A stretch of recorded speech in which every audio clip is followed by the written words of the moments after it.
En el presente video decidimos realizar un sketch al estilo stand-up, en donde hacemos la representación de un espacio de radio, cuyo objetivo es representar un programa dedicado a la enseñanza de la didáctica de la lengua y la literatura para educadores. Dividimos este programa en 3 secciones o en 3 ejes.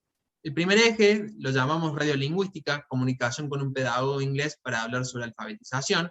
El segundo eje, propuestas a la Real Academia Española sobre la importancia de la lectura y las palabras.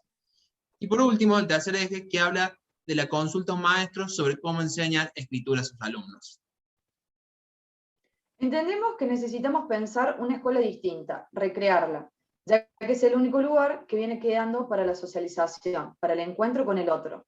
Las nuevas generaciones merecen una escuela que, incorporando tecnología como instrumento, haga todo lo posible para acercarlos a la palabra, al texto, jerarquizando los lugares donde pueden expresarse libremente. En base a esta idea, proponemos, a partir de una combinación entre el recurso humorístico, el juego de palabras, los conceptos dados por todos los autores trabajados en la cátedra, hacer este programa radial para que sirva como recurso de aprendizaje para todos aquellos que estén interesados en la enseñanza de la lengua y literatura. Como dice la licenciada Liliana González, son tiempos de trabajo en equipo, del quehacer entre varios, de escuchar y escucharse mejor y tejer puentes que permiten renovar la pasión de enseñar para despertar la pasión por aprender. Bueno, los dejamos con el video y espero que sea de su agrado.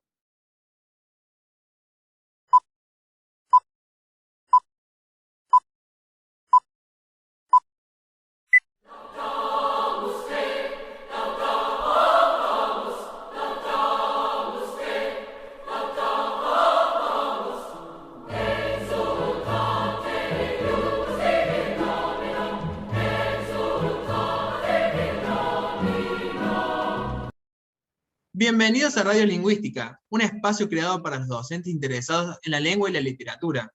Tengo el gusto de estar acompañado por Florencia Ciccioli. Muchísimas gracias por estar aquí. Muy buenas tardes a toda la audiencia. Es realmente un placer acompañarlos. Hoy tenemos un programa más que interesante. Bueno, no perdamos más tiempo y empecemos con la agenda de hoy. ¿Qué tenemos para hacerle escuchar a la audiencia? Bueno, hoy tenemos una entrevista más que interesante con Stan Commodore, un pedagogo inglés que ha hecho varios estudios respecto a la importancia de la alfabetización en la lectura y la escritura. Interesante realmente. Recuerdo que Delia Nerran hablaba de la necesidad de superar la tradicional separación entre la alfabetización en sentido estricto y la alfabetización en sentido amplio, o, para decirlo en términos más simples, entre la apropiación del sistema de escritura y desarrollo de la lectura y la escritura. Claro, el gran propósito educativo de la enseñanza de la lectura y la escritura en el curso de la educación obligatoria es el de incorporar a los estudiantes a la comunidad de lectores y escritores. Es el de formar a los alumnos como ciudadanos de la cultura escrita. A ver, sí. Estamos en comunicación con Londres. Vamos a conversar con Stan Commodore. Bueno, digamos, antes que nada, que no fue nada fácil conseguir esta entrevista. No suele darles entrevistas a nadie. ¿Pero por qué? ¿Es muy famoso? No. Nadie se las pide. Hello? Hello. Hello. Hello, ¿sí? Ah, era usted. ¿Podría decirnos para Argentina? ¿Y qué le pregunto? Y pregúntale qué entiende él que es la alfabetización. Bueno, a ver. ¿Qué entiende usted por alfabetización? I will speak a few words in English and a few words in Spanish. La lectura y la escritura son prácticas culturales complejas que, desde hace siglos, resultan objeto de múltiples análisis, debates, disputas, más aún cuando lo que está en el centro de discusión es la cuestión de su distribución social a través de la acción educativa. Here in London, the student had been in classes from,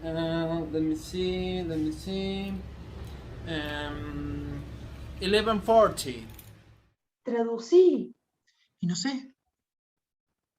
Ah, está bien. Y eleven. Se ve que no escuchan bien. Que eleven la voz. Forti. Más fuerte. Ahora le vamos a hablar más Forti. Por favor, ¿podrías decirnos entonces qué importancia tiene la alfabetización en el primer ciclo de la escuela? Well, let me see. Vygotsky, un psicólogo ruso, se encargó de estudiar el lenguaje escrito como una primera línea de desarrollo cultural y enfatiza, la necesidad y la importancia que tiene la escuela para llevar al niño a la comprensión interna de la cultura, esto es, el tránsito de simbolismos del lenguaje escrito y la necesidad de pensar el breve paso por la comprensión a través del lenguaje oral, para que la escritura sea un significante directo. La importancia de la escuela radica en preparar y organizar correctamente ese paso natural. ¿Hace mucho que usted conoce esto? 7 years. Ah, 7. ¿Qué es eso? Que hace mucho que se ven. Ah, se ven, lo pronuncia mal, no se le entiende. ¿Qué inglés tan cerrado, no? Debe ser de algún suburbio. Sí, me parece que estos son de Laguna Larga o de por ahí. ¿Podría decirnos cuál es su mayor deseo como educador? Yes, me gustaría que todos los niños del mundo tengan la posibilidad de acceder a la escuela para que puedan alfabetizarse. I want peace. ¿Ahora? Yes, peace. Ah, bueno, no queremos seguir reteniéndolo, ni que siga reteniendo. ¡Qué bien nos ha salido! Es fantástico. Qué importante es alfabetizarse y comprender la oralidad. Bueno, ya son las 10 de la mañana, vamos a seguir con el programa. Tenemos a continuación un video que nos mandó una docente de lengua y literatura, la cual empezó una huelga de hambre por la dificultad que tiene para enseñarle a sus alumnos la importancia de la lectura y el sentido de las palabras. Ajá, mire usted, ¿y qué pretende hacer al respecto? Y por lo pronto, para que sus colegas no sufran lo mismo que les sucede, ha elevado la Real Academia Española una serie de propuestas muy curiosas que destacan esto que estamos comentando. Ah, bueno, vamos a verlo y escucharlo. Hola, mi estimado público. Y me permito decirles estimado público porque no sé cuántos estarán viendo esto y si ese es el famoso público estimado o estimado público. Mi primer reclamo a la Real Academia tiene que ver con un conflicto sobre la importancia de enseñar la lectura y el sentido de las palabras a los estudiantes del primer ciclo. Brito nos dice que la lectura permite la apertura a mundos lejanos y también la exploración en clave de metáfora de desplazamiento de nuestras propias vidas y de nuestra interioridad. Y la escuela es el espacio que ha sido creado para que este movimiento tenga lugar. No hay que pasar por inadvertido esta importancia y vigencia de la escuela en la tarea de transmisión social y cultural, sobre todo a través de las alternativas de la lectura. Y no se dice desapercibido, sino inadvertido, que no hay varias alternativas, sino solo una alternativa con varias opciones, que algo podría ser en lugar de pudiera ser. Hay preguntas clásicas en relación con la enseñanza de la lectura para reformularlas a la luz de los nuevos desafíos pedagógicos. ¿Qué escenas de la lectura se configuran en nuestras aulas? ¿Qué damos a leer a nuestros alumnos? ¿Qué le proponemos leer? ¿A través de qué modo volvemos relevantes esa lectura? Por ejemplo, dentro del proceso de aprendizaje y contenidos de la currícula para el primer ciclo, se recomienda el desarrollo de estrategias de lectura adecuadas a la clase de texto y el propósito de la lectura. Ahora bien, pareciera que hay una práctica docente común y estándar, que es la organización de los famosos talleres literarios. Señores académicos, hablemos brevemente sobre el auge de los talleres literarios. Creo que es urgente aclarar su alcance, utilidad y propósito porque muchos inexpertos se confunden. Conozco el caso de un joven alumno que se dirigió resueltamente hacia la sala donde la maestra le dijo que se estaba desarrollando el taller. Tocó la puerta. ¿Aquí el taller literario?, preguntó a la maestra. ¿Sí? Bueno, mira, aquí te dejo este cuento para que lo arreglen. ¿Podrá estar para el martes?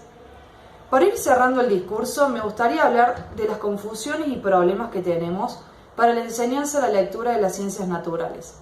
En especial, cuando se trata de enseñarle a los alumnos las especialidades médicas y el sentido de sus palabras. Tantas especialidades médicas desorientan.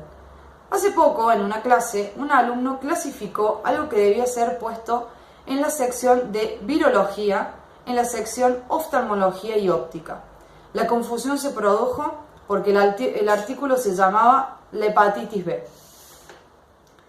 Entendemos que leer es comprender el texto. Si de algún modo el niño conoce el contenido de lo que va a leer, ya sea porque es un cuento que le han relatado o lo había leído en alguna de sus versiones, o alguna información que ha escuchado o adquirido en su vida cotidiana, se orientará para reconocer palabras, significados, letras y números.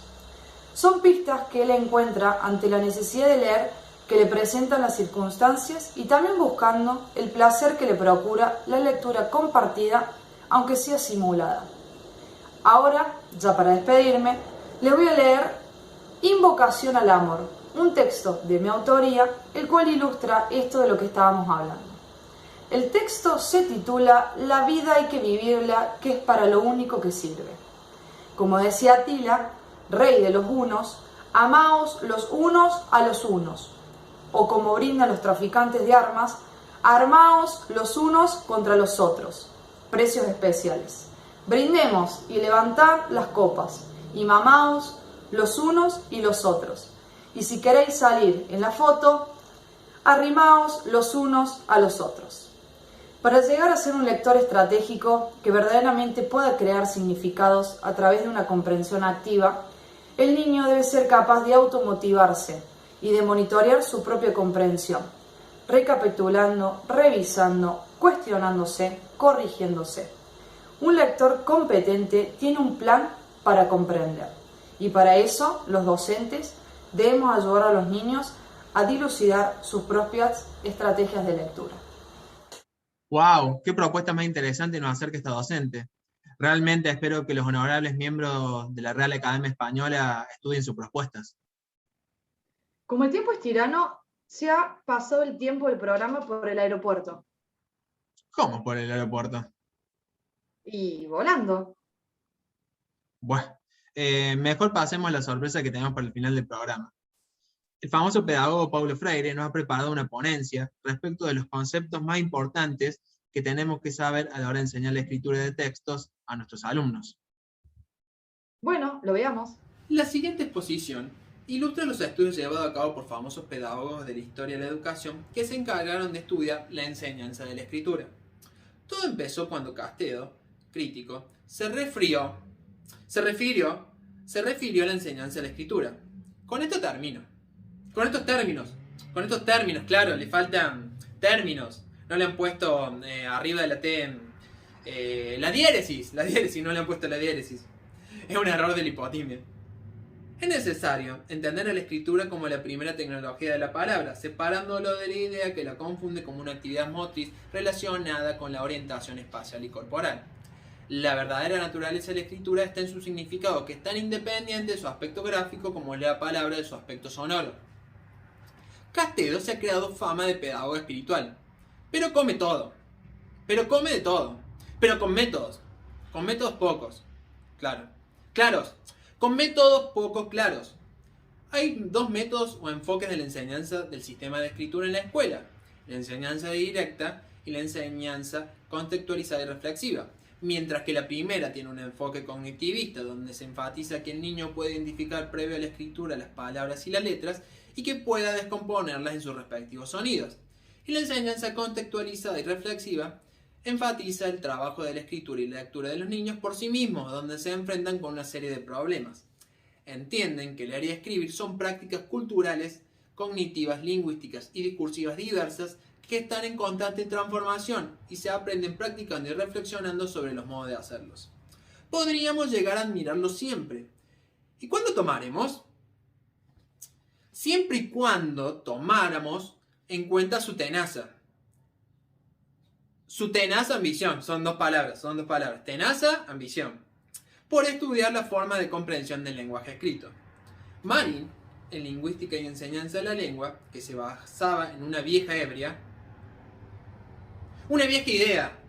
me di cuenta enseguida, no podía ser, siempre dije, ¡qué dicha! Que dicho texto recalca la idea de que no es posible enseñar la coherencia como un concepto.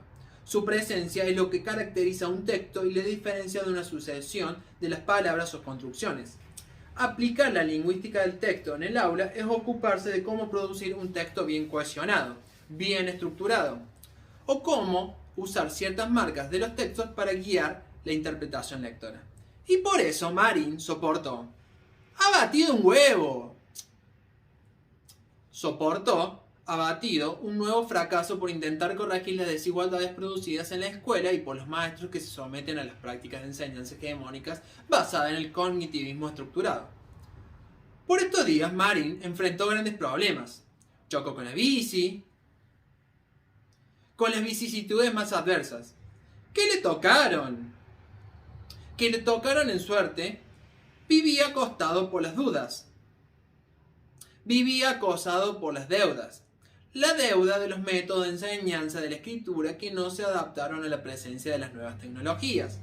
Hay una revolución digital que transformó no solo las técnicas de reproducción de los textos, sino también la distribución de un texto sobre un soporte.